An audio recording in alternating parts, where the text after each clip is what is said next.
हरे कृष्ण। हरे कृष्णा। इतना हुआधारी प्रोडक्शन देंगे तो प्रार्थना करता हूँ आप सबसे कि जो प्रभु जी ने बोला आदर्श बनने का अच्छा प्रयास कर सकें, प्रयास भी कर सकें, आदर्श बनने का बहुत अच्छी बात है। आशीर्वाद चाहिए। ओम अज्ञानतिमिरन्धस्य ज्ञानाञ्जनशलाकया चक्षुरुन्मिलितं येन तस्मै श्रीगुरुवे नमः। श्रीचैतन्यमनोभीष्टं स्थापितं येन भूतले स्वयं रूपा कदा मह्यं ददाति स्वपदान्तिकं।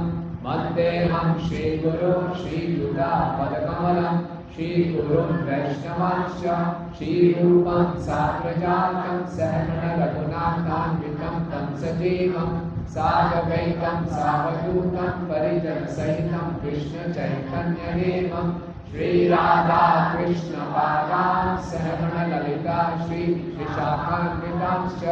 हे कृष्णा करुणा सिन्धो दीनबन्धो जगत्पते गोपेश गोपिकान्त राधाकान्त नमस्तुते। तप्त कांचन गौरांगी राधे वृंदावनेश्वरी वृषभानुसुते देवी प्रणमामि हरिप्रिये।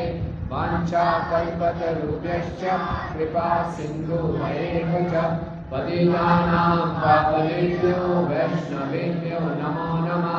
जय श्री कृष्ण चैतन्य प्रभु नित्यानंद श्री अद्वैत गदाधर श्रीवासादि गौर भक्तवृंद।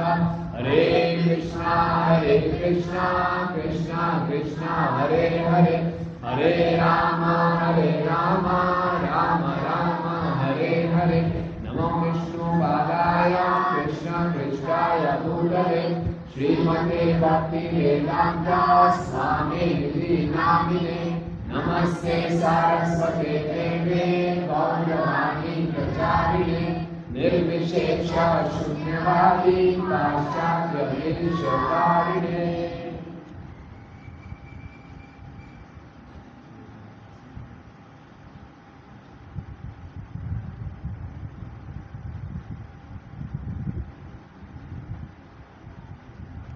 हरे कृष्णा। बहुत अच्छा लग रहा है आप सबके बीच में उपस्थित होकर। आप सब बहुत उत्साहित करते हैं और धन्यवाद देना चाहूँगा मैं साक्षीनारायण प्रभु प्रवीला महाराज जी। बहुत सुंदर यहाँ प्रचार शुरू किया और आप सब जन के साथ जुड़े हैं। तो श्री प्रभुपाद जी की यही इच्छा है, चैतन्य महाप्रभु की यही इच्छा है, पृथ्वी चाहते नगराधिग्राम सर्वत्र प्रचार करे गौरंगा। घर घर में आवाज आनी चाहिए गौरंगा। प्रधानमंत्री जी का स्लोगन है घर घर में तिरंगा, हमारा स्लोगन है घर घर में गौरंगा। गौरंगा। हमारा सौभाग्य है कि हम चैतन्य महाप्रभु के संकुलन में है। हमारा जन्म इस कलयुग में हुआ, कोरिया वैष्णव संप्रदाय से हम जुड़े। अतीत सौभाग्य, हम अपनी कल्पना भी नहीं कर सकते, उसका पूरा लाभ उठाना चाहिए। और आज हम यहाँ एकत्रित हुए हैं। 1 महीने बाद यहाँ जन्माष्टमी कब मनाई जाएगी? 24 अगस्त। वैसे 16 अगस्त को जन्माष्टमी है, लेकिन यहाँ 24 अगस्त को मनाया जाएगा रविवार के दिन। तो अभी से तैयारी शुरू। तो तैयारी है, हम लोग बहुत सी तैयारी करते हैं, बाहरी रूप से पंडाल लगाते हैं और सबसे धन इकट्ठा करते हैं, लोगों को वॉलंटियर्स को इकट्ठा करते हैं, वो भी एक तैयारी है। लेकिन असली तैयारी है आंतरिक चेतना की। कोई भी उत्सव आता है उसका मुख्य उद्देश्य क्या होता है? श्रील प्रभुपाद जी बोलते हैं उत्सव के मुख्यतः 2 उद्देश्य होते हैं। एक उद्देश्य कृष्ण को प्रसन्न करना, दूसरा उद्देश्य सेवा करना। जीवों के लिए सेवा, भगवान के लिए आनंद। तो ये उत्सव का मतलब खूब सेवा और खूब भगवान को आनंद देना, यानी कि भगवान को आनंद देने के लिए खूब सेवा करना, ये उत्सव का मतलब है। और भक्ति सिद्धांत स्वामी ठाकुर महाराज जी कहा करते थे उत्सव हमें खूब मनाने चाहिए, प्रतिदिन उत्सव मनाना चाहिए। जितना उत्सवों को उत्साह से मनाएंगे उतना हमारा सर्विस एटीट्यूड, सेवा की भावना बढ़ती जाएगी। इसलिए भगवान के धाम को अखंड उत्सव कहते हैं। अखंड मीन्स नॉन स्टॉप फेस्टिवल। हम तो एक जन्माष्टमी का मना के थोड़ा सा गैप चाहते हैं, प्रभु जी थोड़ा सा गैप दीजिए। जन्माष्टमी आ गया, फिर प्रभुपाद आविर्भाव दिवस, उसी से अगले दिन, फिर 2 दिन के बाद गोपाल कृष्ण महाराज की व्यास पूजा। अब थोड़ा सा आराम चाहिए ना, एक के बाद एक उत्सव हमसे नहीं होता। लेकिन जब इस स्टेज में आ जाएंगे कि रोज उत्सव मनाने की इच्छा है, रोज क्या हर क्षण उत्सव, तो भगवान धाम पहुंच जाएंगे। अखंड उत्सव, नॉन स्टॉप फेस्टिवल, गोकुल में फेस्टिवल ही फेस्टिवल। भगवान का घर से बाहर निकलना उत्सव है, भगवान को गायों को चराना उत्सव है, भगवान का वन में जाना उत्सव है, भगवान का खेलना उत्सव है, सब चीज़ें उत्सव है। क्यों? भगवान का आनंद है और भक्तों के लिए सेवा है। तो ये निरंतर हमारा स्वरूप है, हमेशा आनंद में रहना, भगवान की सेवा करना। तो अगर हम इस भाव में रहेंगे कि क्या उत्सव मनाना है, इस भाव में रहेंगे तो क्या होगा, भौतिक जगत का प्रभाव कम हो जाएगा। जब भौतिक जगत का प्रभाव हो जाएगा तो प्रेम का अभाव नहीं रहेगा, तो हमारा असली स्वभाव आ जाएगा। ठीक है, क्या हो गया? भाव अभाव, भाव प्रभाव अभाव स्वभाव। क्या? अगर इस भाव में सेवा करेंगे कि भगवान को आनंद देना है, तो भौतिक जगत का प्रभाव नहीं रहेगा, हमारे हृदय में प्रेम का अभाव नहीं रहेगा और अपना स्वभाव हो जाएगा। हमारा स्वभाव क्या है? कि हम कृष्ण के दास हैं। ठीक है, तो भगवान श्री कृष्ण क्यों प्रकट होते हैं? हालांकि वो अजन्मा हैं, फिर भी जन्म लेते हैं। वैसे तो कई जीवों के जन्म होते रहते हैं। और आप जाएंगे, आज से काफ़ी साल पहले रिंग रोड में ऑल इंडिया इंस्टीट्यूट के ऊपर एक क्लॉक लगी थी, पॉपुलेशन क्लॉक। याद है किसी को? पॉपुलेशन क्लॉक में क्या मतलब? हर सेकंड में एक व्यक्ति बढ़ रहा था, यानी कि भारत में हर सेकंड में एक नया बच्चा पैदा होता है, टक टक टक टक टक पॉपुलेशन बढ़ रही थी। तो ऐसे तो भगवान का जन्म है, ऐसे तो कई जीवों का जन्म होता है, तो ऐसी क्या विशेष बात है? क्योंकि वो भगवान है। बोले भगवान है तो भारत में तो बहुत भगवान होते हैं, भगवानों की कमी नहीं है भारत में। नकली भगवान ज़्यादा घूमते हैं, इतने लगे। कलयुग की ये समस्या है कि जो असली भगवान है उसको लोग भगवान नहीं मानते, और जो भगवान नहीं है उसको भगवान मानते हैं। बहुत साल पहले चार्ली चैपलिन का नाम सुना आपने? Charlie Chaplin look alike competition हुआ था विदेश में कि कौन चार्ली चैपलिन की तरह लगता है। तो पूरा पब्लिसिटी की गई, फर्स्ट सेकंड थर्ड प्राइज मिलेगा, चार्ली चैपलिन की तरह बन के आना है। तो चार्ली चैपलिन ने सोचा चलो मैं भी ट्राई करता हूँ। तो असली चार्ली चैपलिन भी आगे कंपटीशन में, तो 10 लोगों को बुलाया गया स्टेज पे, सारे चार्ली चैपलिन लग रहे थे। और हैरानी की बात क्या है, फर्स्ट प्राइज चार्ली चैपलिन को नहीं मिला। जो उनका लुक अलाइक था उसको मिल गया फर्स्ट प्राइज। सेकंड प्राइज में उनको नहीं मिला, थर्ड प्राइज में उनको मिला, कंसोलेशन प्राइज। बाद में उन्होंने ऑर्गेनाइजर को बोला मैं ये चार्ली चैपलिन, आप मुझे कंसोलेशन प्राइज। तो नकली भगवान आजकल इतने फेमस हैं कि असली भगवान को लोग भूले हुए हैं। ये तो श्रीला प्रभुपाद जी की असीम कृपा है कि हम प्रभुपाद जी ने डंके की चोट पे स्थापित किया कि कृष्ण परम पुरुषोत्तम भगवान। नहीं तो इस संसार में लोगों को बड़ा कन्फ्यूजन रहता है, भगवान कौन है? सभी भगवान हैं, सभी देवता एक समान है, किसी की पूजा करो सब एक जगह जाएंगे। कितना हमें सौभाग्यशाली मानना चाहिए कि हमें प्रभुपाद जी की कृपा से ये बात स्पष्ट हो। अब भगवान जब आते हैं उनके आने के कारण कई बताए जाते हैं, लेकिन कुंती महारानी मुख्यतः एक कारण जब बताती है, भविष्यमिन कृष्ण मानानाम अविद्या काम कर्मभि श्रवण स्मरण अरण आदि करिष्यन्ति केचन। भविष्य में, इस भव सागर में, इस भौतिक जगत में हर व्यक्ति कष्ट में है। अविद्या काम कर्म भी, अविद्या है, हमें ज्ञान नहीं है, उसके कारण हम उल्टी सीधी इच्छाएं रखते हैं, फिर पाप कर्म करते हैं और फिर जन्म मृत्यु के चक्कर में फंसे रहते हैं। इन सब से निकालने के लिए भगवान क्या कहते हैं? अवतार हो लेते हैं, ताकि उनकी सुंदर सुंदर लीलाओं का हम श्रवण कर सकें, कीर्तन कर सकें, उनका स्मरण कर सकें और इस भव बंधन से मुक्त हो जाएं। भगवान की लीलाओं में इतनी विशेषता, जितना हम भगवान के बारे में सुनेंगे उतना हमारा हृदय शुद्ध होता जाएगा, उतना भगवान से हमारा आकर्षण बढ़ता जाएगा। अनुग्रह भक्ता नाम मानुषम तम आश्रिता करिष्ये भजते तादृश क्रीडा यत् श्रुत्वा तत्परो भवेत्। भगवान मनुष्य के रूप में आते हैं, नर लीला करते हैं, इतनी सुंदर सुंदर लीला करते हैं कि उनको सुनकर हमें तत्पर हो जाना चाहिए। वाह कितने प्यारे व्यक्ति हैं भगवान। यशोमती नंदन ब्रजवर नागर गोकुल रंजन का। तो भगवान जब आते हैं तो सुंदर सुंदर लीलाएं करते हैं।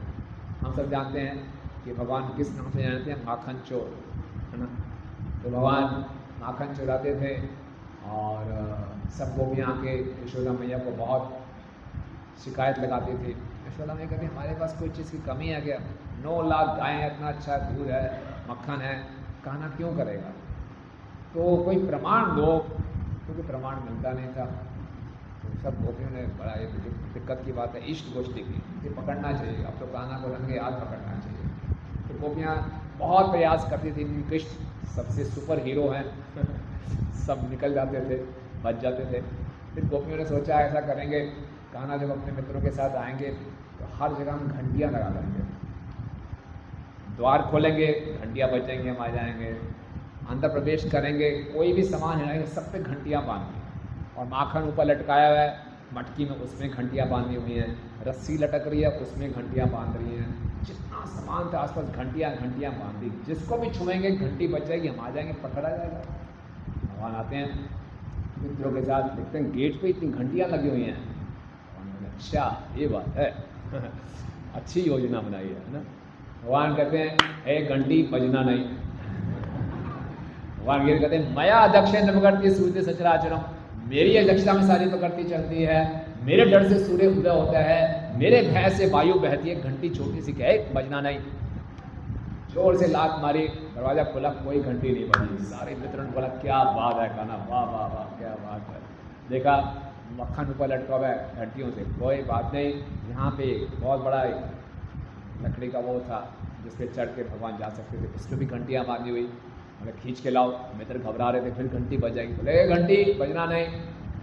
आया ऐसा कोई घंटी नहीं बजी, वाह जी वाह। भगवान ऊपर चढ़ गए, रस्सी लटकी हुई है, सारे मित्र बोले कान्हा ध्यान से घंटी बज जाएगी। बोले चिंता नहीं, घंटी बजना नहीं। रस्सी पकड़ी हिला रहे हैं, कोई घंटी नहीं बज रही, कमाल है। पहुँच के ऊपर मटकी के ऊपर आसपास घंटियाँ, फिर मित्र बोले ध्यान से, बोले चिंता मत करो घंटी बजना नहीं। जोर से मारा, मटकी फूट गई, वाह जी वाह। माखन हाथ में आ गया, सबको माखन दिया। जैसे ही भगवान माखन खाने लगे, ठंड ठंड ठंड घंटियाँ बजनी शुरू हो गई।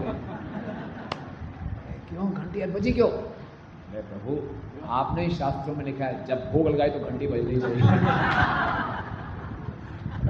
घंटियाँ बजी, सारी गोपियाँ भाग के आ गई, सब भागे, खिड़की से कूद के भागे।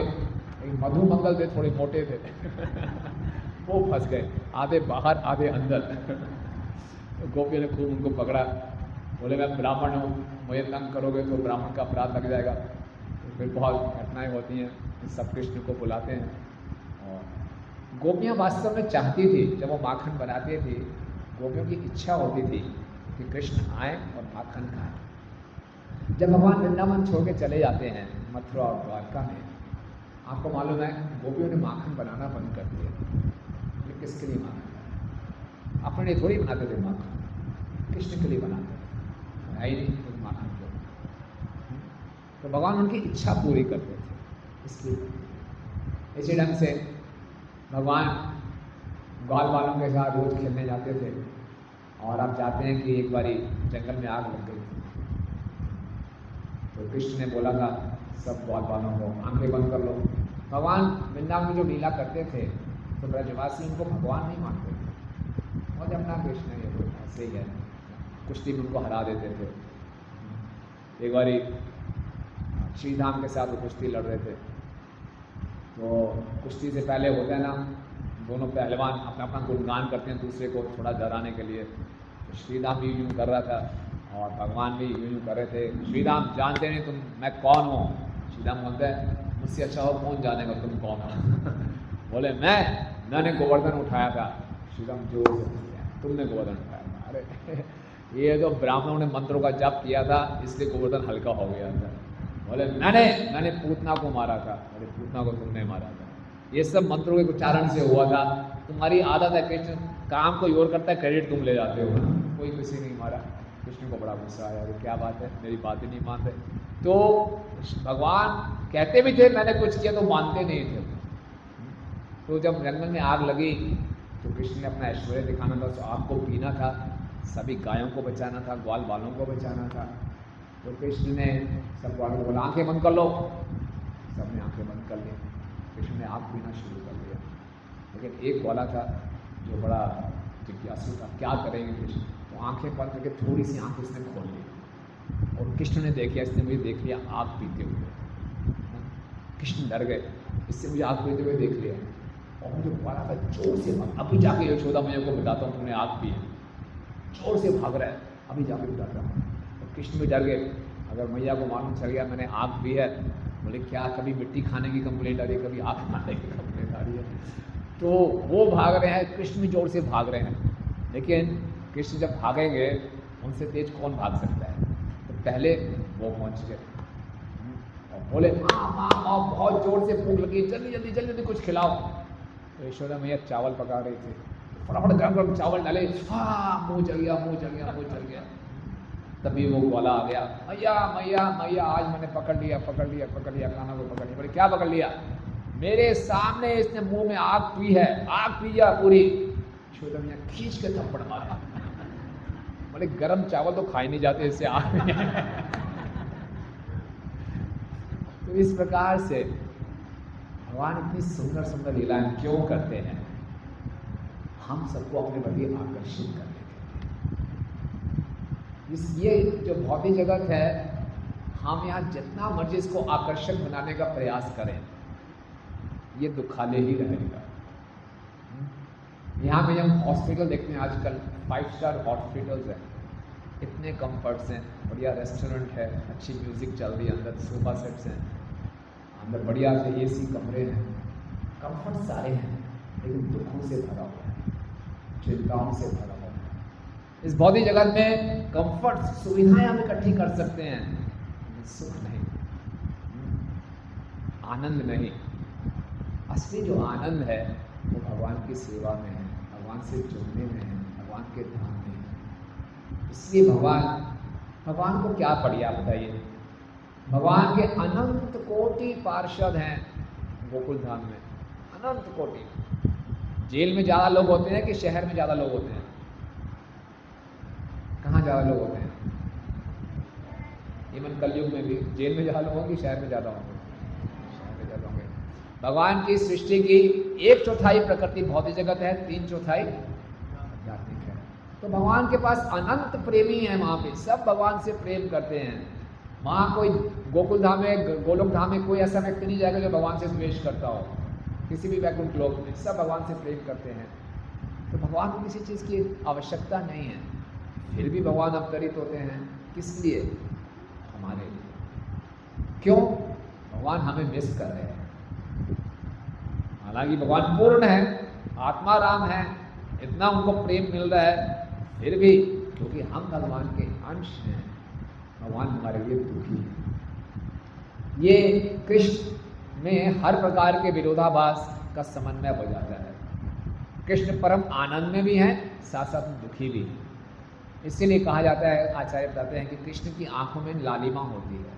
कृष्ण की आंखें लाल क्यों हैं? हमारे लिए रो रो कर कि पदजीव आ ही नहीं रहे, कितने जन्म, कितने कष्ट पा रहे हैं बेचारे, माँ के गर्भ में प्रवेश करते हैं, इतने कष्ट पाते हैं, बाहर निकलते ही स्कूल में जाना पड़ता है बच्चों को। हो अच्छा लगता है स्कूल जाना?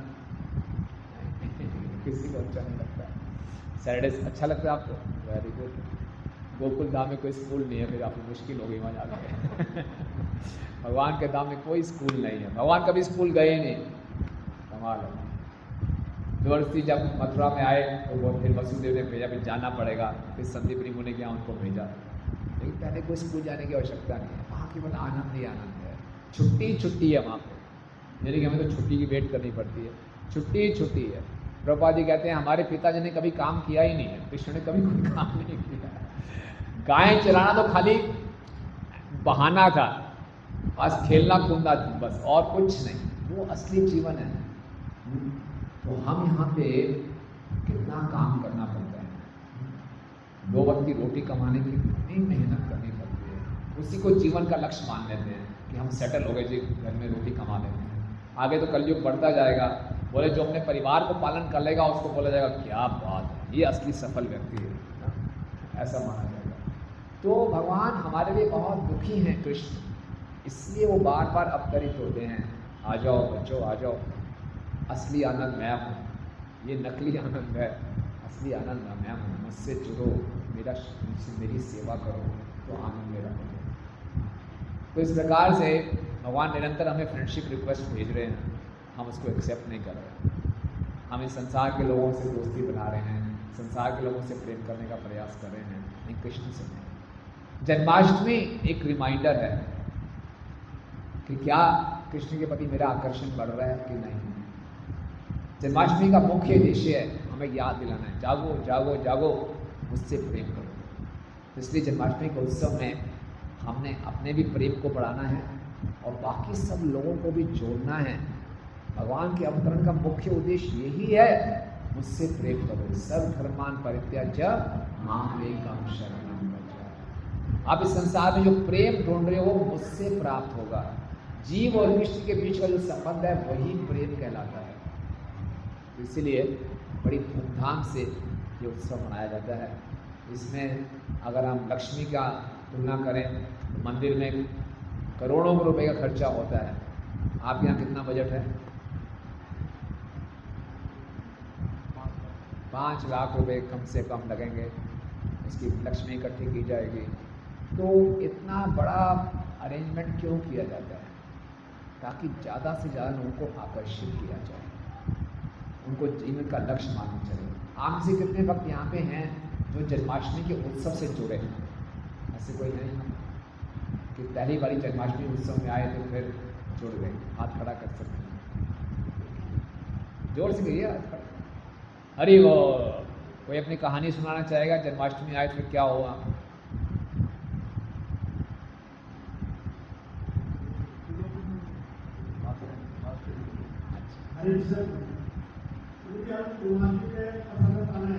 प्रसादम पाने, वेरी गुड।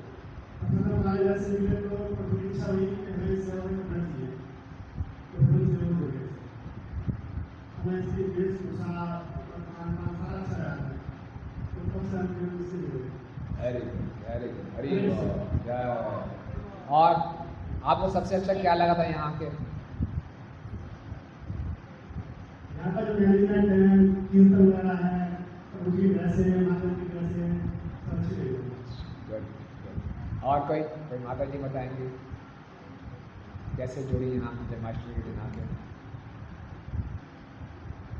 आप तो खड़ा किया था सबने, तो बताइए कौन बताएंगे?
से कितने लोग चाहेंगे कि और लोग जुड़े जन्माष्टमी से?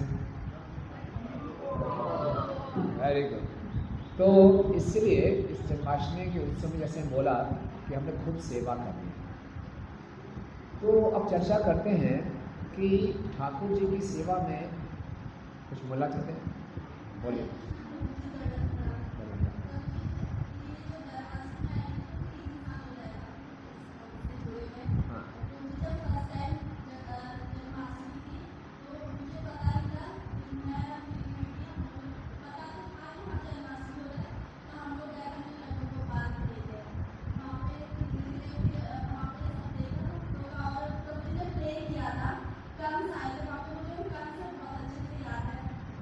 क्या होगा, कंस के कारण आप जुड़ गए। वाह वाह, देखिए वाह, कितनी बड़ी बात है। भगवान के पास हाँ हाँ, देखिए कंस ने आपका जोड़ दिया। वाह, वो विशेष बात है। Yes, very good. तो देखिए कितनी अच्छी बात है। तो मुझे भी याद है कि वैसे तो मैं पहले वृंदावन में जुड़ा था, लेकिन जो मेरी पहली जन्माष्टमी थी तो ईस्ट ऑफ कैलाश मंदिर अभी बन रहा था, तो किसी ने बोला चलते हैं वहाँ पे, मेरे मित्र थे तो हम गए। बहुत लंबी लाइन थी, मैं बोला कहाँ प्रभु धक्के खा रहे हैं, चलते हैं। नहीं यार चलते हैं, आज तो दर्शन कर लिए। चलो, बड़ी मुश्किल से अंदर गए। हमें वो याद नहीं है कि राधा पार्षद कैसे दिखते थे, गौर क्या, कोई वो याद नहीं है। तो सबसे अच्छी बात जो मेरे को रजिस्टर हुई, भक्तों का व्यवहार, कि जैसे अंदर प्रवेश किया, हरे कृष्णा, सफ़ेद धोती कुर्ता डाला हुआ, तिलक लगाया हुआ, हरे कृष्णा सब बोल रहे हैं, यहाँ से आइए। बाकी मंदिरों में जाते हैं तो पुलिस लाठी चार्ज कर रही होती है यहाँ पे स्वागत किया जा रहा है, हरे कृष्णा बोली जा रही है, प्रसाद पकड़ा रहे हैं, बहुत अच्छे सुंदर सुंदर बूथ हैं। फिर बोला, किसी ने बोला आपके मन में कोई प्रश्न है? हाँ बहुत प्रश्न है, यहाँ आइए। वहाँ प्रश्न पूछने गए, सब प्रश्नों के उत्तर मिले, तो बस। तो ये आचरण भक्तों का, कितना अच्छा वेलकम किया। पहले बार मेरा एक्सपीरियंस था कि किसी जन्माष्टमी मंदिर में गए, इतनी भीड़ भाड़ में भी एक एक व्यक्ति का इतना अच्छा वेलकम किया जा रहा है, तो वो बात मुझे बहुत चली। मुझे भगवान याद नहीं थे कि काले थे, गोरे थे, कैसे थे, वो याद नहीं थे। बाद में जाना शुरू किया, फिर मालूम चला कि ये राधा पार्षद हैं। इसलिए बहुत बड़ी जिम्मेवारी है हमारी कि जन्माष्टमी भगवान का उत्सव है, जो भी आएंगे वो भगवान के अतिथि हैं, उनकी कैसे सेवा की जाए। तो जन्माष्टमी का मतलब सेवा। सेवा 3 प्रकार से, हम सब ने मिलके राधा राधिका रमन जी की प्रसन्नता के लिए करना है, हम सब ने एक दूसरे की सेवा करनी है, और हम सब ने जो राधा राधिका रमन जी के अतिथि आए हैं उनकी सेवा करनी है। क्या 3 सेवाएं हैं हमारी? मिलकर राधा राधिका रमन जी को प्रसन्न करना है, और एक दूसरे की भी करनी है, क्योंकि उस दिन कई लोग व्रत रखते हैं, कुछ परेशानी हो सकती है, उस परेशानियों को दूर करना है। और तीसरा क्या, जो भगवान के अतिथि आए हैं उनकी सेवा करना है। अब हम एक बहुत सुंदर श्लोक आपसे चर्चा करेंगे। ये भगवान श्री कृष्ण से बातचीत कर रहे हैं उद्धव जी। उद्धव जी भगवान के बहुत निकट के पार्षद हैं, इतने निकट के पार्षद हैं कि भगवान उनसे सलाह परामर्श करते हैं, उनसे काउंसलिंग लेते हैं उद्धव जी से। तो ये श्लोक भागवतम के 11वें स्कंद के 7वें अध्याय का 18 नंबर श्लोक है। बोर्ड पे नजर आ रहा है, पीछे नजर आ रहा है, आ रहा है? हाँ, very good very good. 20/20 vision है आपको। माता जी पीछे आ रहा है नजर? Very good. तस्मात् भवन्तम् अनवद्यम् अनन्तपारम्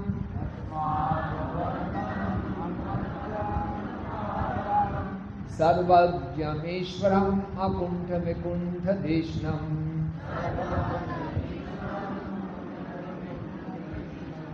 निर्विण्णधियः मोहे वजनाभितप्तो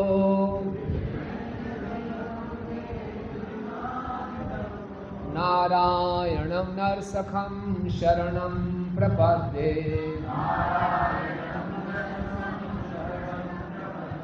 एक प्रभु जी, एक माता जी दोहरा सकते हैं।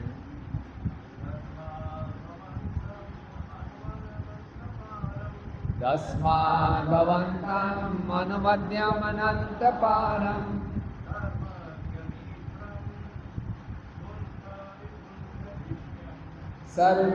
सर्वज्ञमीश्वरम् अकुण्ठविकुण्ठधिष्णम्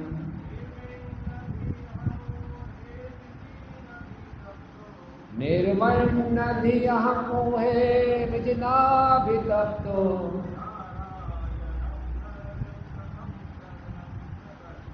नारायणं नरसखं शरणं प्रपद्ये। माता जी को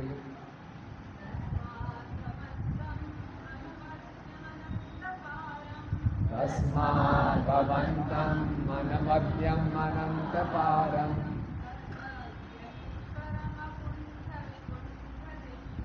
सर्वज्ञ ईश्वरम् अकुण्ठविकुण्ठधिष्णम्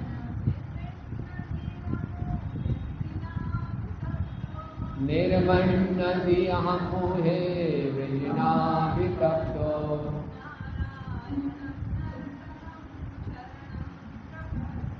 नारायण नरसखं शरणं प्रपद्ये। धन्यवाद। तो इसका अनुवाद मेरे पीछे दोहराइए। अतएव हे स्वामी, भौतिक जीवन से उपकर तथा इसके दुखों से सताया हुआ मैं आपकी शरण में आया हूँ, क्योंकि आप पूर्ण स्वामी हैं, आप अनंत सर्वज्ञ पूर्ण पुरुषोत्तम भगवान हैं, जिनका आध्यात्मिक निवास वैकुंठ में होने से समस्त उपद्रवों से मुक्त है। वस्तुतः आप समस्त जीवों के सच्चे मित्र नारायण नाम से जाने जाते हैं। बहुत सुंदर श्लोक है। यहाँ पे उद्धव जी हालांकि भगवान के नित्य पार्षद हैं, लेकिन वो अपने आप को ऐसा दिखा रहे हैं जैसे कोई बद्ध जीव हो। बोल रहे हैं भौतिक जीवन से उबकर तथा इसके दुखों से सताया हुआ। जो तीसरी लाइन है, निर्मण भी अहम ऊहे वजना भी तप्तो। इस संसार में इतने ताप हैं, इतनी कठिनाइयाँ हैं, इतने हम सताए जाते हैं, इससे मैं उब गया हूँ, परेशान हो गया हूँ। मेरे मन में हृदय में अब वैराग्य उत्पन्न हो गया इस संसार को लेकर। वास्तव में संसार में भगवान ने दुख इसीलिए दिए हैं ताकि इन संसार से मैं वैराग्य हो जाऊँ। भागवत में बताया जाए कि इस शरीर में भी दुख इसलिए दिए गए हैं कि शरीर से वैराग्य हो जाए, लेकिन हमारी आसक्ति इतनी गहरी है, इतनी पिटाई होने के बाद भी वैराग्य नहीं आता, फिर भी आसक्ति बनी रहती है। लेकिन अब उद्धव जी सिखा रहे हैं कि जन्माष्टमी के उत्सव में अक्सर हम ये सोचते हैं ओहो देखें कितने कष्ट। आप में से कितने लोगों को कभी कभी कष्ट हुआ है इस संसार में? बच्चों को भी हुआ है ना कष्ट? माँ के गर्भ से ही कष्ट शुरू हो जाते हैं, वो हमें याद नहीं कि कष्ट शुरू हो गए। तो अब क्या किया जाए? तो इसीलिए तस्मात्, मैं बहुत कष्ट में हूँ, भवंतम, अब मैं आपकी सेवा में जुड़ूंगा। उद्धव जी श्लोक में 5 फायदे बता रहे हैं कृष्ण की सेवा करने के लिए। हम सबको बता रहे हैं भैया, कोई आप में से पूछेगा क्यों करें जी कृष्ण की सेवा, तो 5 लाभ, बड़े अच्छे लाभ बता रहे हैं। किसी ना किसी की तो सेवा हम करेंगे क्योंकि हमारा स्वरूप है सेवा करने का। कृष्ण अगर हमारे स्वामी हैं तो कृष्ण में ऐसी क्या विशेषताएं हैं? तो कृष्ण स्वामी के रूप में उनके 5 विशेष विशेषताएं हैं जो किसी और संसार के जीव में नहीं हो सकती। क्या है? पहली विशेषता क्या है? तस्मात् भवंतम अनवद्यम। अनवद्यम मतलब आप पूर्ण हैं। अनवद्यम मतलब आप में कोई दोष नहीं। कृष्ण ऐसे स्वामी हैं जिनमें कोई दोष नहीं। इस संसार में कोई व्यक्ति हमें अच्छा लगता है, हम उसके निकट जाना शुरू करते हैं, कुछ समय के बाद हमें उसमें दोष नजर आने शुरू हो जाते हैं। यार प्रभु जी दिखते तो अच्छे थे, वो बात नहीं है जो मैंने सोची थी। होता है ना सर? कुछ समय के बाद हम उस व्यक्ति से निराश हो जाते हैं। वो दिखते थे परफेक्ट है, लेकिन पास में गया तो वो बात नहीं है, निराशा होती है। तो इस संसार के हर व्यक्ति में दोष ही दोष है, लेकिन कृष्ण में कोई दोष नहीं है। कई लोग ऐसे बोलते हैं आप कैसे बात कर रहे हो, कृष्ण में दोष नहीं है, और स्त्रियों के साथ नाचते हैं रात को। आप बोले इतना बड़ा दोष, दूसरे घरों से माखन चुराया, माखन चोर वो है। व्यभिचार लिखते वो कर रहे हैं, पर स्त्रियों के साथ नाचते वो हैं। राजा थे, क्षत्रिय थे, युद्ध का मैदान छोड़ के भाग गए, फिर आप बोलते उनमें दोष नहीं है। गांधी जी कहते हैं, गांधी जी गीता को बहुत मानते थे। उन्होंने गीता को मानता हूँ, कृष्ण को नहीं मानता। जिसने गीता बोली है कि उनका चरित्र ठीक नहीं है वो लंपट है, उनका चरित्र ठीक नहीं और गीता पे कमेंट्री दे रहे हैं। गीता को मानते हैं, उनको नहीं मानते। वो सोच रहे हैं, शायद ऐसा सोचते होंगे जैसे आम पॉलिटिशियन हैं, बातें बड़ी बड़ी करते हैं, उनका चरित्र ठीक नहीं होता। कृष्ण भी एक पॉलिटिशियन है, बातें तो अच्छी की, चरित्र ठीक नहीं है। ऐसा नहीं है, कृष्ण के चरित्र में कोई दोष नहीं है। कृष्ण परफेक्ट मास्टर है, पूर्ण स्वामी है। चैतन्य चरितामृत में वर्णन आता है, कैसे पहचानेंगे कि परफेक्ट स्वामी कौन है? 2 लक्षण बताए। पहला लक्षण बताते हैं कि कृष्ण से ही सत्य करे, यही मांगे भृत्य, भृत्य वांछा पूर्ति, बिना नाही अन्य कृत्य। कृष्ण यही सत्य करे, यही मांगे भृत्य। कृष्ण ऐसे स्वामी हैं जो उनका सेवक मांगता है उसको सत्य कर देते हैं। भृत्य वांछा पूर्ति बिना नहीं अन्य कृत्य, सेवक की इच्छा पूर्ति के बिना कृष्ण का और कोई सेवा है ही नहीं, और कोई कार्य है ही नहीं। नामे कर्माणि लिम्पन्तु नामे कर्म फलस्पृहा, भगवान गीता में कहते हैं मुझे कर्म करने की क्या आवश्यकता है, मैं तो पूर्ण हूँ। लेकिन फिर भी कृष्ण कार्य क्यों करते हैं? अपने भक्तों की इच्छाओं की पूर्ति के लिए, बस, और कोई कारण नहीं। इस संसार में एक स्वामी है, आप अपने कई लोग नौकरी करते हैं, बॉस है और नौकर है। तो बॉस आपकी इच्छा की पूर्ति के लिए काम करता है कि नौकर बॉस की इच्छा के लिए काम करता है? नौकर बॉस की इच्छा के लिए, उसको टारगेट देता है ये करना, वो करता है। लेकिन यहाँ उल्टा है, स्वामी का एक ही कार्य है, मेरे जो भृत्य हैं, मेरे जो सेवक हैं, उनकी इच्छा की पूर्ति करना। बोलिए ऐसा कोई परफेक्ट स्वामी मिलेगा? भगवान ने रासलीला क्यों रचाई? गोपियों की इच्छा है। सब गोपियाँ कृष्ण को पति के रूप में पाना चाहते हैं और कृष्ण के पति बने भी। ब्रह्म मोह लीला में हम देखते हैं कृष्ण ने सब गोपियों से विवाह किया। सारे के सारे ग्वाल कौन थे? कृष्ण ही थे।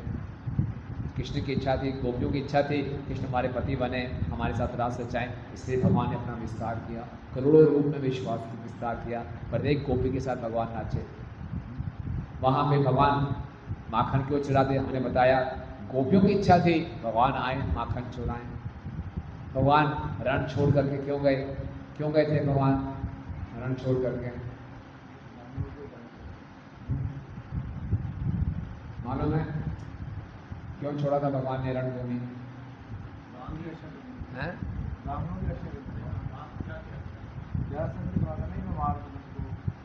ब्राह्मणों की रक्षा, ये बाहरी कारण था। अंतरंग कारण क्या था? हाँ जी,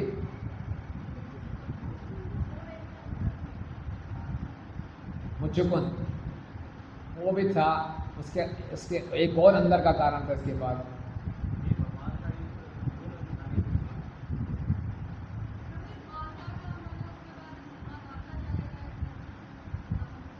हाँ, द्वारका में,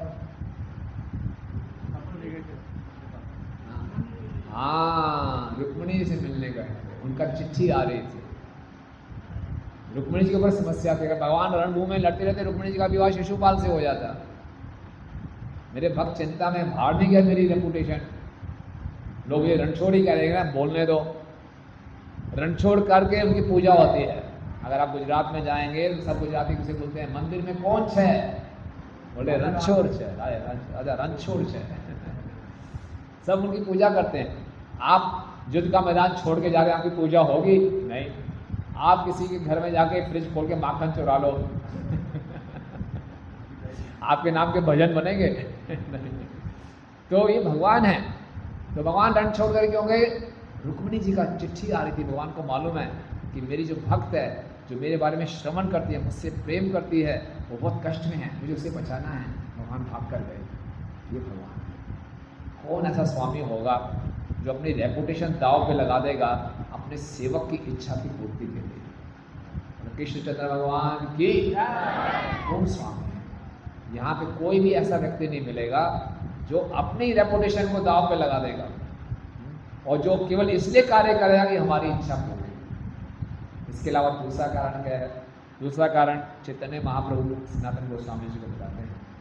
बोलते हैं, से भक्त धन्य ये ना छाड़े प्रभु चरण, से प्रभु धन्य ये ना छाड़े निज जन। भक्त, असली भक्त वो है जो कभी प्रभु के चरणों को छोड़े नहीं, कभी नहीं छोड़े। सुख आए दुख आए, कृष्ण के चरणों को नहीं छोड़ना, वो असली भक्त है। और असली स्वामी कौन है? सही प्रभु धन्य ये ना छाड़े निज जन। असली स्वामी वो है जो अपने भक्तों को कभी नहीं छोड़े। ये है भक्तों का और सेवक का। लेकिन आगे क्या बोलते हैं? दुर्दैव सेवक यदि जाए अन्य स्थाने, सही ठाकुर धन्य तारे चूल्हे धारी आए आने। बोले अगर गलती से सेवक भगवान के चरणों को छोड़ कहीं और चला जाता है तो ठाकुर जी इतने महान हैं, उसकी चोटी खींच पकड़ के उसको वापस ले आते हैं। वो असली स्वामी है। अरे हम चाहे भी भक्ति को छोड़ना, यार बहुत हो गया कृष्णा कृष्णा, अब मैंने हरे कृष्णा नहीं बोलना, भगवान छोड़ेंगे नहीं, हमें पकड़ के वापस ले आएंगे। अरे इसे कहते हैं भक्ति में आना मतलब किसी माफिया को ज्वाइन करना है। ये खाली वन वे रास्ता है, वापस जाने का रास्ता बंद है। देखते थे ना हिंदी मूवीज में एक बार आप किसी स्मगलिंग गैंग में चले गए, माफिया में चले गए, वापस नहीं जा सकते।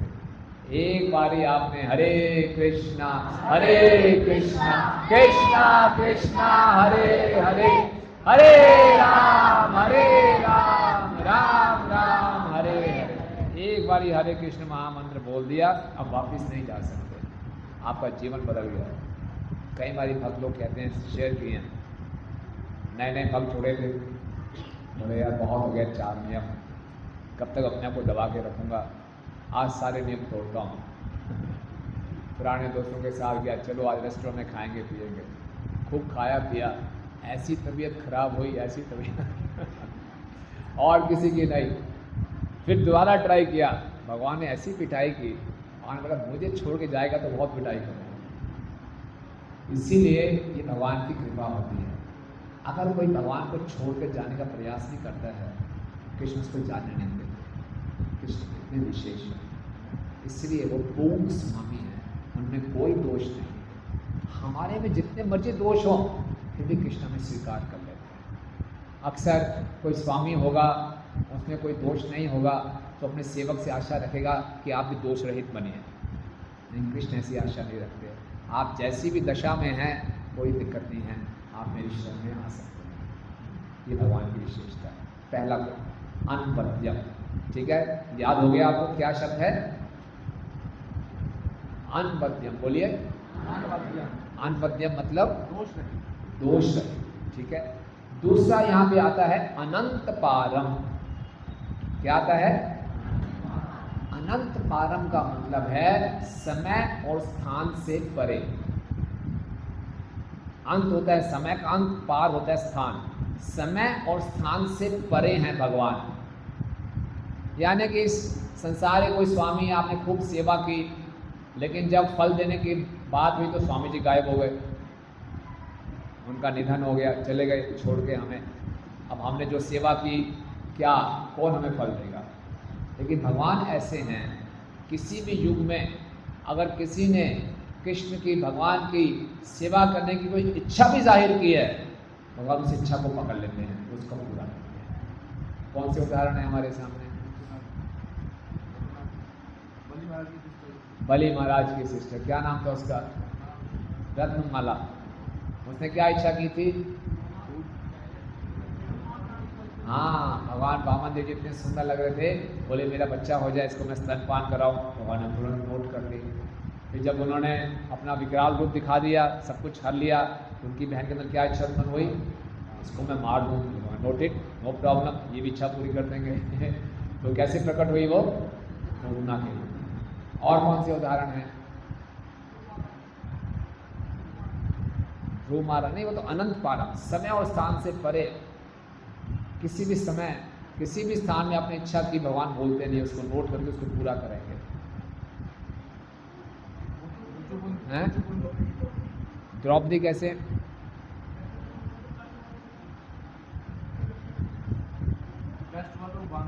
नहीं, ये तो अनंत पारम है कि समय और स्थान का बात है। द्रौपदी हस्तिनापुर में थी, भगवान द्वारका में थे, बुलाया तुरंत प्रकट हो गए, स्थान से परे हो गए। यस। और हैं सुदामा कैसे?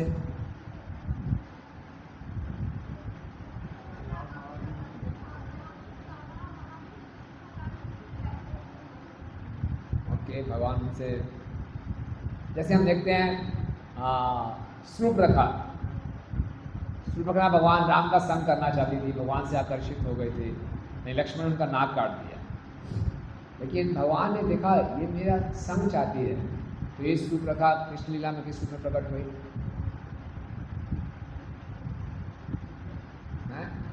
कुब्जा के रूप में हुई।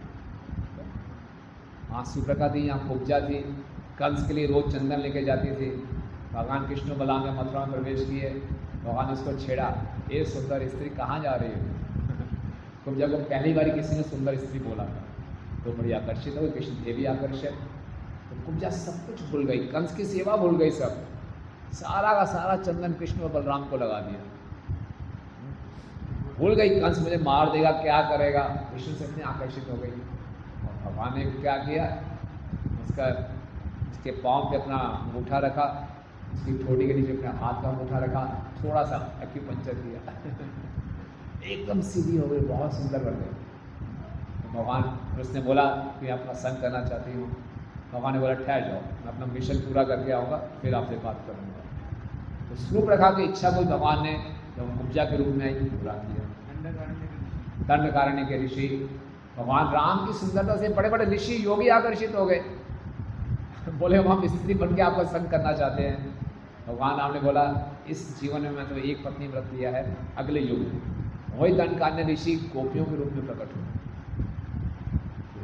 इसी ढंग से क्षीर सागर में नारायण हैं, लक्ष्मी जी उनकी सेवा कर रही हैं। एक कछुआ था, कछुआ क्षीर सागर में भी कछुआ, दूध का सागर है। कछुए ने भगवान के सुंदर सुंदर चरण देखे, उनकी लालिमा देखी। कछुए की इच्छा हुई इसको मैं छूऊं।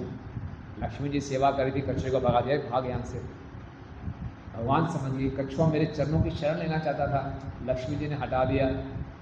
ये कछुआ रामलीला में फिर कब प्रकट हुआ, केवट के रूप में। केवट के रूप में जब गुहा ने मंगाया, नाव मंगवाई भगवान राम के लिए, तो गुहा ने जो केवट था उसने ड्रामा शुरू कर दिया, इनको अपनी नाव में नहीं बैठाएंगे। अरे गुहा बोले क्यों नहीं बैठाएंगे, बोले इनके नाव भैया पत्थर को छू लिया तो एक स्त्री बन गई मेरी नाव में तो कंकड़ ही कंकड़ है, पता नहीं कितनी स्त्रियाँ इकट्ठी हो जाएंगी, मैं एक पत्नी तो पाल नहीं पा रहा।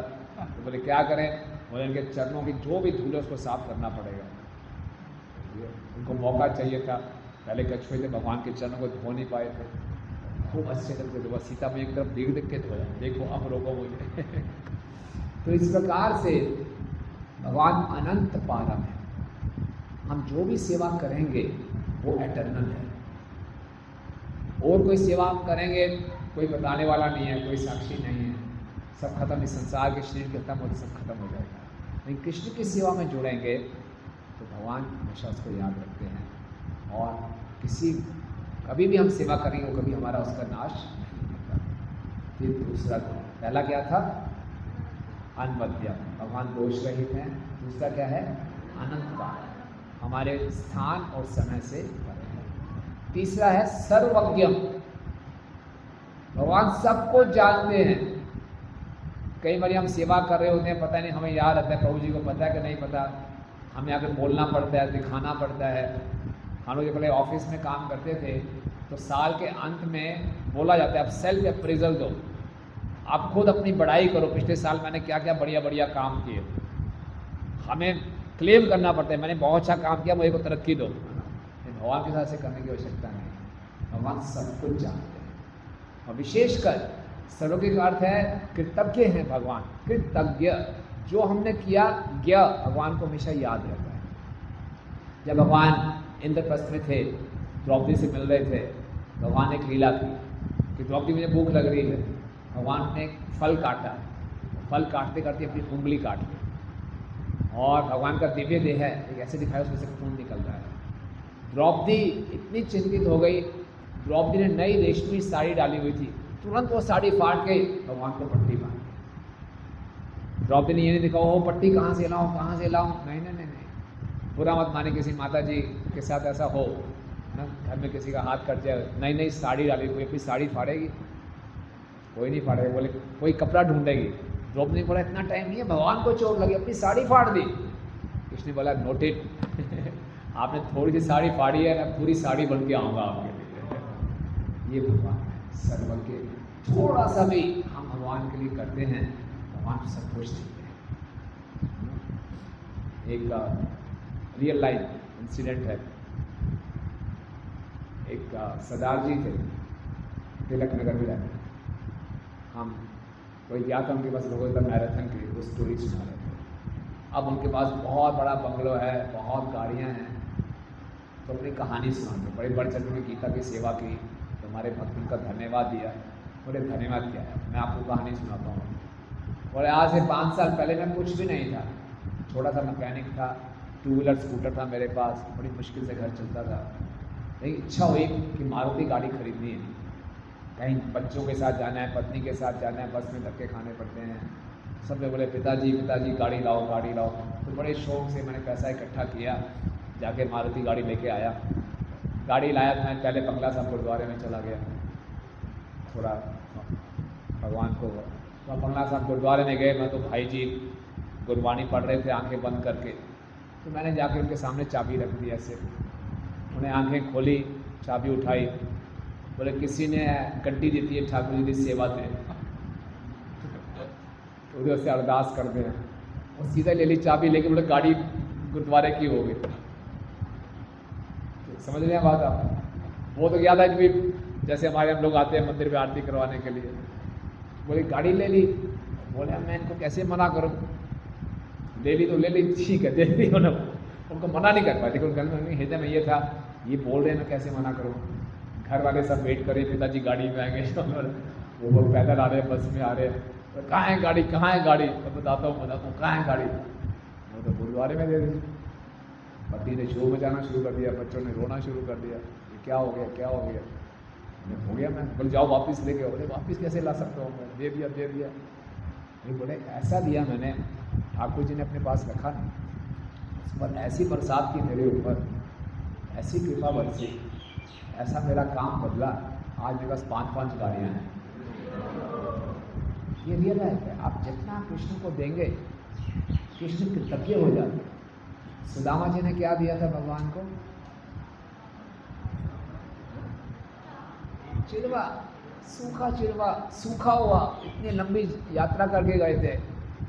और ठाकुर जी ने क्या दे दिया था उनको? पूरा महल, अपने जैसा महल दे दिया। और सुदामा को बताया भी नहीं मैंने तुम्हें महल दे दिया। बता सकते थे ना मेरे दोस्त चिंता मत कर, सारी समस्याओं का समाधान मैंने कर दिया है, वापस जाओगे बढ़िया से महल मिलेगा, वेरी गुड, हंसते खेलते नाचते हुए जाओ। नहीं, कुछ बताया नहीं। सुदामा वापस जा रहा था, कोई बात नहीं पत्नी को संभाल लूंगा, गरीबी अच्छी रहती है। वापस देखा, अरे सामने से कोई बहुत सुंदर स्त्री आ रही है आरती की थाली लेके, अरे इसको कहीं देखा है। और सामने आई, बोले अरे तो मेरी पत्नी है, कैसे इसका रूप बदल गया, अरे तो कहाँ ये कैसे सब, ये कहाँ हमारी झोपड़ी कहाँ गई, महल ये क्या है, कहाँ आ गए। बोले सब आपके द्वारकाधीश की कृपा है। तो आप बताइए कृष्ण ने सुदामा को पहले क्यों नहीं बता दिया मेरे मित्र चिंता मत करो, सब कुछ मैंने ठीक कर दिया। बता सकते थे ना, क्यों नहीं बताया? हम अगर हमारा कोई मित्र हमारे पास आए मदद मांगने, हम बोल देंगे ना उसको चिंता मत करो भाई सब ठीक हो गया, खुशी खुशी वापस जाओ, खुश करके भेजेंगे ना उसको। कृष्ण ने उसको टेंशन में भेजा, ऐसा क्यों? बता सकते थे।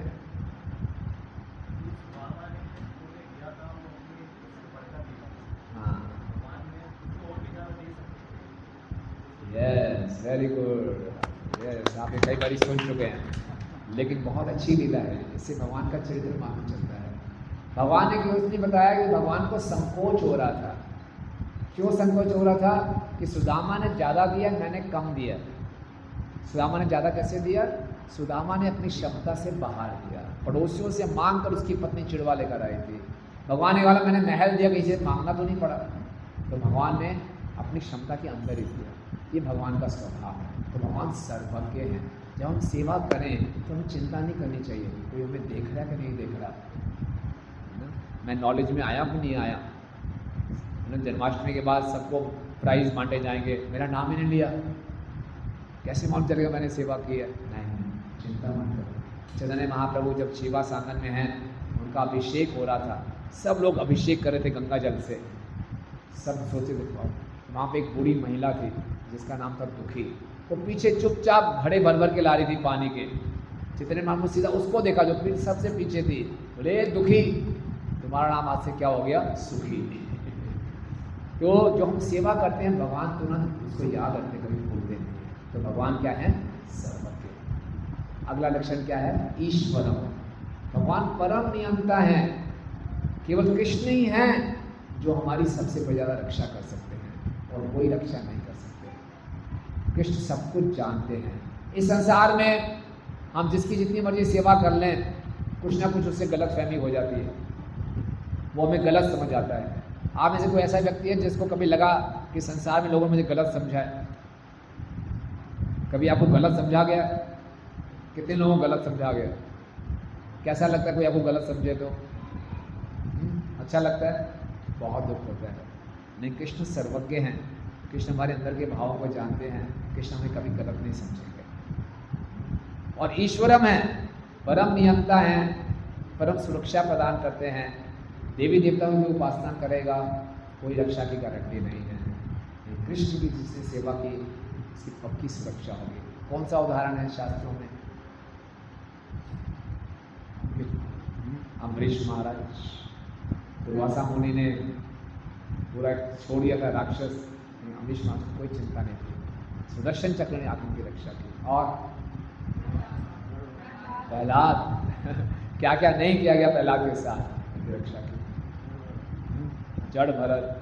और छोड़ो, अगर आप भक्ति करते करते भटक भी गए तब भी भगवान भूलते नहीं, तब भी रक्षा करते हैं। कौन सा उदाहरण है? अजामिल, एक ब्राह्मण था, भटक गया, लेकिन भगवान ने उसको ऐसी प्रेरणा दी कि अपने बच्चे का नाम नारायण रख दिया। एक बार अपने बच्चे को क्या पुकारा, बस नारायण विष्णुदूत प्रकट हो गए, यमलोक जाने से बचा लिया। ये है भगवान, राइट? ईश्वर। और अगला लक्षण क्या है? अकुंठ विकुंठ धीषणम। अकुंठ मतलब भगवान के धाम में कोई कुंठा नहीं है। विकुंठ धीषणम, भगवान के धाम को वैकुंठ कहते हैं। अगर हम भगवान की सेवा में जुड़ेंगे तो निश्चित रूप से गोलोक धाम में जाएंगे। हरि बोल। बाकी जब किसी की सेवा में जुड़ेंगे कुछ पता नहीं कहाँ जाएंगे, लेकिन कृष्ण की सेवा में जुड़ेंगे निश्चित रूप से गोलोक धाम में जाएंगे। तो ये 5 मुख्य विशेषताएं केवल कृष्ण में है। कौन कौन सी? पहली क्या है? अनवद्यम। अनवद्यम का मतलब क्या है? दोष रहित। दूसरा अनंत पारम, मतलब कृष्ण समय और स्थान से परे। तीसरा सर्वज्ञम, कृष्ण सबको जानते हैं। चौथा ईश्वरम, कृष्ण परम सुरक्षा प्रदान करेंगे, कोई परम ईश्वर हैं। और 5वां अकुंठ विकुंठ धीषणम, कृष्ण की सेवा करेंगे तो सीधा गोलोक धाम जाएंगे। हरि बोल। तो ये जन्माष्टमी का उत्सव है, हमें बहुत सुंदर अवसर दे रहा है कि हम कृष्ण की सेवा में जुड़ें। तो बड़े उत्साह से, कितने लोग उत्साह से जुड़ेंगे सेवा में? देखिए, सेवा का मतलब क्या होता है? सेवा मनमाने ढंग से नहीं होती। अब कैसी सेवा होनी चाहिए उसके 4 लक्षण आपको बताएंगे। नंबर 1, सेवा मनमाने ढंग से नहीं, जो मैं चाहूँगा वही करूँगा प्रभु जी, मैंने तो आल्टर में खड़ा होना है बस। जन्माष्टमी में लोग कृष्ण के दर्शन कर रहे हैं, साथ में मेरे भी दर्शन करने आ रहे हैं। आपने जानते हैं पुरारी का कितना बड़ा व्यक्ति हूँ मैं, तो मेरे दर्शन करने लोग आने चाहिए। नहीं, जो हमें बताया जाए वो सेवा करनी चाहिए, तभी वो सेवा है, अपनी मनमानी नहीं। ओके, नंबर 1, सेवा मनमानी नहीं होनी चाहिए। दूसरा, सेवा करते हुए हमेशा याद रखें किसकी प्रसन्नता के लिए? किसकी प्रसन्नता के लिए? भगवान की प्रसन्नता के लिए, श्रील प्रभुपाद की प्रसन्नता के लिए। सेवा करते समय सोचें मेरा आचरण कैसा होना चाहिए, मेरी बोली कैसे होनी चाहिए, मैं इस्कॉन का प्रतिनिधित्व कर रहा हूँ। बहुत बड़ी जिम्मेवारी है। जो बाहर के व्यक्ति आते हैं, जैसे मैंने बताया, मेरा पहला इंप्रेशन क्या था, ये लोग बहुत अच्छे हैं। बाहर का व्यक्ति है तो उसको फिलॉसफी नहीं मालूम, उसको प्रभुपाद जी के बारे में नहीं मालूम, उसको कृष्ण के बारे में नहीं मालूम, वो उसको तो ये मालूम चलेगा कि आप मेरे साथ कैसा व्यवहार कर रहे हैं। इसलिए सेवा मतलब याद रखें कि मैं इस्कॉन का प्रतिनिधित्व कर रहा हूँ, गुरु और कृष्ण की प्रसन्नता करें। दूसरा, सेवा में 2 बातें होनी चाहिए, यत्न और आग्रह, मेहनत और प्रार्थना। सेवा में आलस नहीं, खूब मेहनत, पूरी योजना बना के समय से पहले पूरी तैयारी के साथ मेहनत करनी है। और केवल अपनी मेहनत पे निर्भर नहीं रहना। हम बहुत मेहनत करेंगे लेकिन हम देखेंगे अंत समय में ऐसी चीज़ हो गई जिसके बारे में सोचा ही नहीं था। रथ यात्रा थी, बारिश हो गई, सोचा ही नहीं था। तो फिर प्रार्थना, मेहनत और प्रार्थना दोनों। यत्न आग्रह बिना भक्ति ना जन्माए प्रेम। भक्ति में मेहनत और प्रेम दोनों, प्रार्थना होनी चाहिए। पहला क्या लक्षण था? सेवा कैसी होनी चाहिए? मनमानी नहीं होनी चाहिए। दूसरा, कृष्ण और गुरु की प्रसन्नता के लिए। तीसरा, मेहनत और आग्रह। और चौथा, ये याद रखें जो हमारे अतिथि आएंगे वो शुद्ध सत्व में नहीं है, प्रकृति के गुणों में ही है। वो हम पे गुस्सा भी कर सकते हैं, वो चिल्ला भी सकते हैं, कुछ भी कर सकते हैं, लेकिन हमें क्या रहना है? शांत। हमें लड़ाई झगड़ा नहीं करना, किसी ने प्रार्थना करनी कैसे इनको टैकल करूँ, टैकल कर रहे हैं, क्योंकि हम किसको प्रतिनिधित्व कर रहे हैं? शिला प्रभुपाद जी। इस प्रकार से बहुत सुंदर अवसर है। अब उत्सवों की श्रृंखला शुरू हो जाएगी, यानी कि हमें खूब सेवा करनी है। जितनी सेवा करेंगे उतनी हमें कृपा मिलेगी। और भगवान हमारे स्वामी हैं, इतने अच्छे स्वामी का हमें, जो परफेक्ट मास्टर हैं, उनकी सेवा करने का हमें कृपा प्राप्त हो रही है, उसका हमें पूरा लाभ उठाना चाहिए। ठीक है। जन्माष्टमी महोत्सव की जगत गुरु श्रील प्रभुपाद की जय। गौर प्रेमानंदे।